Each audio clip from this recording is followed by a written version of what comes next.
cumprimento os irmãos com a paz do Senhor Jesus. Pode tomar o seu assento. Eu quero agradecer a Deus por essa oportunidade que Ele nos concede nessa noite, de estar uma vez mais aqui na casa do Senhor, para engrandecer o seu nome. Eu quero agradecer a Deus também pela vida do nosso pastor presidente, José Felipe, que nos fez o convite para estar essa noite aqui. Eu agradeço a Deus e sinto o peso da responsabilidade. Que Deus continue abençoando a cada dia mais todos os nossos irmãos aqui, os pastores, amigos, homens de Deus. Deus continue abençoando a todos os irmãos que trabalham na obra do Senhor. Meus irmãos, há 3 dias atrás eu estava meditando nessa palavra e eu creio que o Senhor quer falar conosco nessa noite. Segundo o livro dos Reis, capítulo 4. Vamos fazer a leitura do versículo do número 16 e 17. Louvo a Deus pela vida da minha esposa, Gisele, que é crente. E só sabe quem é crente quem é casado. Dá até para tapear, usando uma boa roupa, disfarçando até a voz, mas quem é casado sabe quem é crente. Eu louvo a Deus que sou casado com uma mulher de Deus. Segundo o livro dos Reis, capítulo 4, vamos fazer a leitura do versículo 16 e 17. Agradecer a Deus pela vida do meu pastor Sérgio, toda a igreja Jardim Santa Elisa. Louvado seja o nome do Senhor Jesus. Vamos fazer a leitura. E ele disse: a esse tempo determinado, segundo o tempo da vida, abraçarás um filho. E disse ela: não, meu senhor, homem de Deus, não mintas a tua serva. Versículo 17. E concebeu a mulher e deu à luz um filho, no tempo determinado. No ano seguinte, segundo Eliseu lhe dissera. Amém. Meus irmãos, nós conhecemos a história de Elias e do seu sucessor Eliseu. A Bíblia nos fala a respeito da história desse homem que esteve junto com Elias, que teve o seu chamado, que deixou tudo para servir ao nome do Senhor.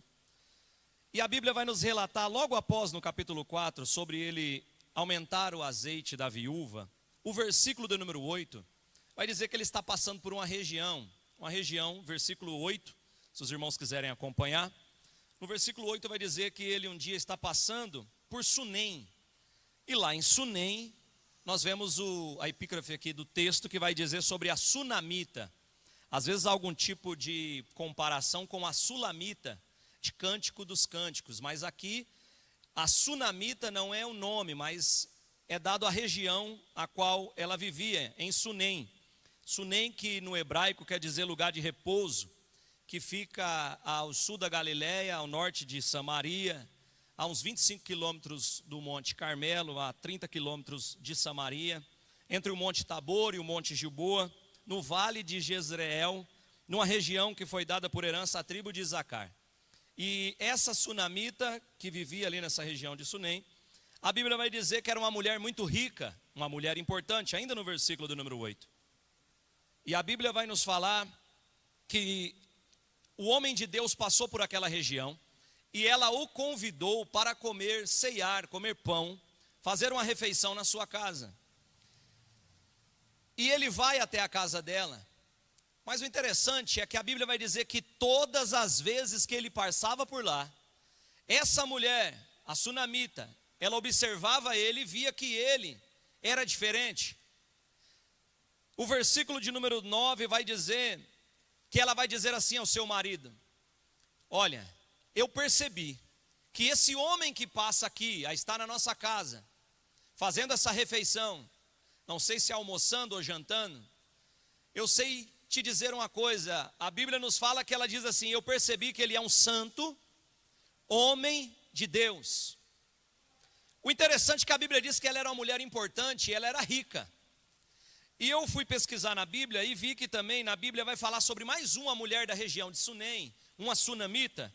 Em 1º livro dos Reis, no capítulo número 1, os primeiros versículos, vai dizer sobre Abisaque, que quando Davi estava velho, seu corpo já não aquecia mais, eles procuraram em toda a terra de Israel uma mulher virgem, e entre as mais belas, uma sunamita, Abisaque, foi quem esteve ali para aquecer ele na sua velhice, e ele não o conheceu.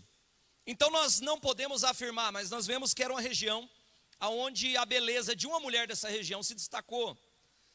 E ela percebeu que ele era um homem, um santo, homem de Deus. Mulher tem uma percepção que o homem não tem. Depois que eu casei, vou fazer 8 anos de casado nesse ano, eu percebi que a mulher ela consegue descobrir coisas que você não descobre. A mulher tem a capacidade de encontrar uma camisa, uma meia, que você procura 40 minutos e não acha. Ela chega e ela consegue encontrar. A mulher tem uma percepção para também visualizar os homens sobre condutas. O interessante é que ela falou para o seu marido que ele era um santo homem de Deus. Não era só homem de Deus, mas era um santo homem de Deus. Ou seja, ela rica, e ela provavelmente uma mulher sendo rica, casada com um homem mais velho, que a Bíblia nos diz, e eu nunca vi alguém com dinheiro, geralmente, ser casado com uma mulher que não seja bonita. Nós podemos dizer que essa mulher poderia ser bonita e temos a certeza que ela era rica. E ela percebeu que ele não cobiçava o seu dinheiro. Quando ele entrava na sua casa, ele entrava como um santo homem de Deus, ele ceiava. A presença dele era de um homem de Deus. Ele falava das coisas do alto. Eu já quero começar a aplicar aqui. Coloque dentro da sua casa. Receba os homens, mulheres de Deus na sua casa. Pessoas para o repartir do pão. Pessoas que têm aliança com o Deus Todo-Poderoso. Essa mulher colocou ele ali e percebeu que ele não cobiçava nem seu dinheiro e também não cobiçava ela. Será que nessa noite as irmãs que estão aqui na igreja e nos lugares onde nós andamos, será que elas podem olhar para mim, olhar para nós, olhar para os obreiros, olhar para os jovens e dizer: eis aí um santo homem de Deus? Porque a mulher percebe a conduta e a postura de um homem. E os homens devem observar e escutar suas esposas quando ela disser: não gostei daquele, hein? Não fui com a cara daquele, hein? A posição daquele. Nós devemos escutar as mulheres porque elas têm sensibilidade. Aí a Bíblia vai dizer, no versículo de número 10, não bastou só receber. O começo da bênção dessa mulher não está apenas em receber um homem de Deus, mas cuidar do homem de Deus, cuidar das pessoas. O nosso pastor Natanael leu em João, capítulo de número 13, o versículo 35, o próprio Jesus falou: e conhecereis que vocês são os meus discípulos, o quê? Se vocês amarem uns aos outros. É essa a prova de amor que vai dizer que somos discípulos. Nós aprendemos com essa mulher que nós precisamos acolher, receber, tratar bem, ter aliança com homens e mulheres de Deus. Aí a Bíblia continua dizendo que ela vai nos pequenos detalhes, que a mulher é detalhista. E no versículo 10 ela começa a dizer: vamos fazer ali no terraço um pequeno quarto para ele. Porque não é qualquer pessoa que você pode pôr dentro da sua casa, não é qualquer pessoa que você pode colocar para ficar na sua casa, mas um santo homem de Deus e mulheres de Deus. Se você colocar, você está trazendo a bênção de Deus para dentro do seu lar. Aí ela vai dizer assim: e vamos colocar ali, isso é coisa de mulher, irmão, versículo 10, vamos colocar ali uma cama, vamos colocar ali uma mesa, vamos colocar ali uma cadeira, e vamos colocar ali um candeeiro, ou seja, vamos colocar ali um abajur. Ela decorou, ela fez questão. Sabe por que muitas vezes nós não somos abençoados?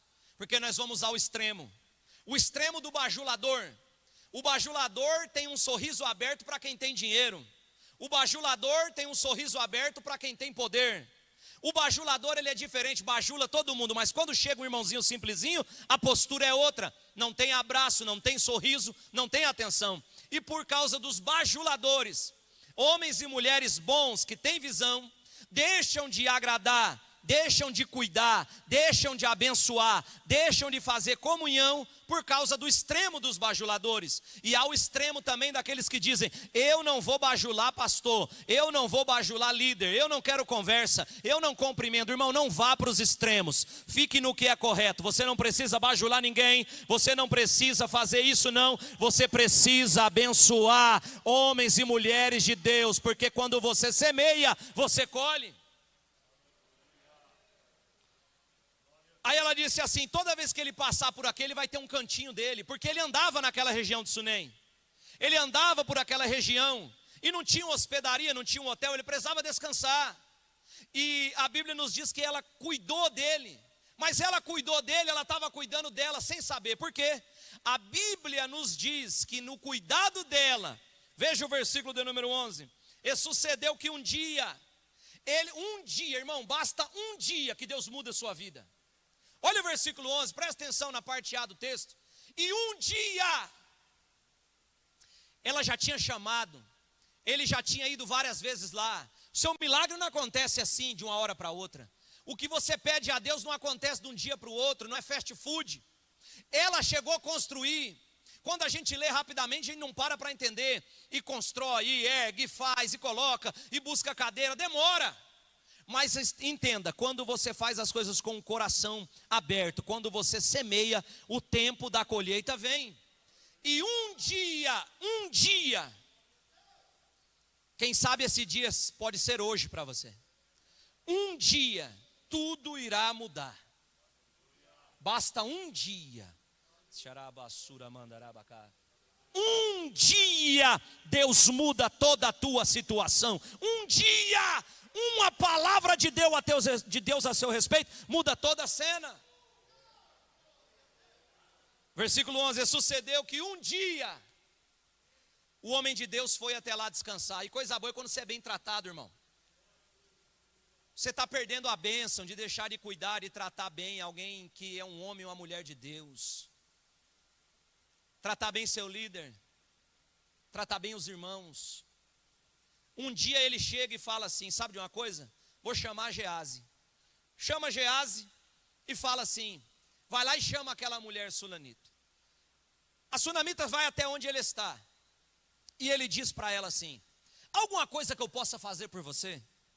Versículo 13, tudo isso que você tem feito com todo desvelo, com todo cuidado, com todo trabalho, sabe por quê? Quando você trata bem, quando você não bajula, mas você ama, quando você faz as coisas de coração, você vai receber em troca automaticamente o cuidado de quem é cuidado por você.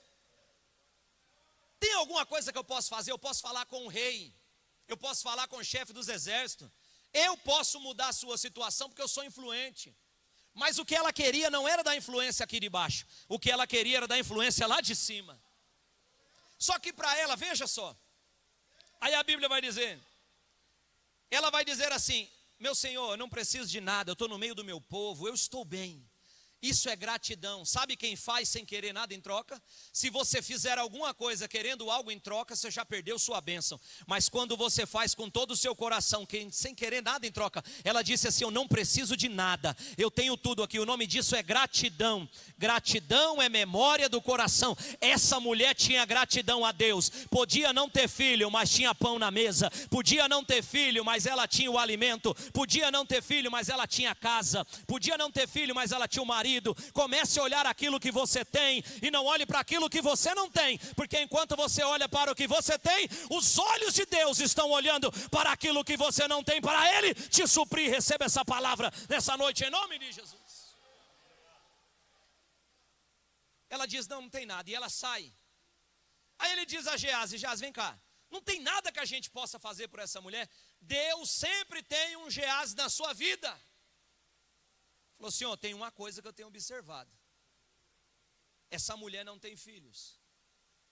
Deus sempre levanta um Gease na sua vida para te abençoar, para te apresentar, para te ajudar. Gease está aí para te ajudar. Aí ele falou, chama ela de novo. Se é outros crentes do dia de hoje, eu não vou não, o pastor me chamou, acabou de chamar, eu vou voltar na igreja, nada. Acabei de chegar em casa. Aprenda a amar, a abençoar a sua liderança, a quem está com autoridade sobre a sua vida. Ele vai lá e do jeito que ela foi, ela volta. E eu vou dizer mais para você, era uma mulher de Deus. Como que eu provo? Porque quando ela viu que ele era um santo homem de Deus, ela fez um quarto para ele na casa. Você já viu gente que não é de Deus colocar profeta de Deus para dentro de casa? Alguém? Você já viu alguém que está em pecado chamar santo homem e mulher de Deus para ficar junto? Eles querem distância. Mas quem é santo, quem ama a Deus, quer ficar perto de quem tem temor de Deus. Aí ela volta, chega na porta e ele diz assim para ela. Nós lemos o versículo de número 16. E ele disse: a esse tempo determinado, existe um tempo determinado, Eclesiastes capítulo 3. Existe um tempo, um propósito de Deus determinado na vida de cada um de nós. Você não pode pular o processo, as coisas de Deus têm um tempo.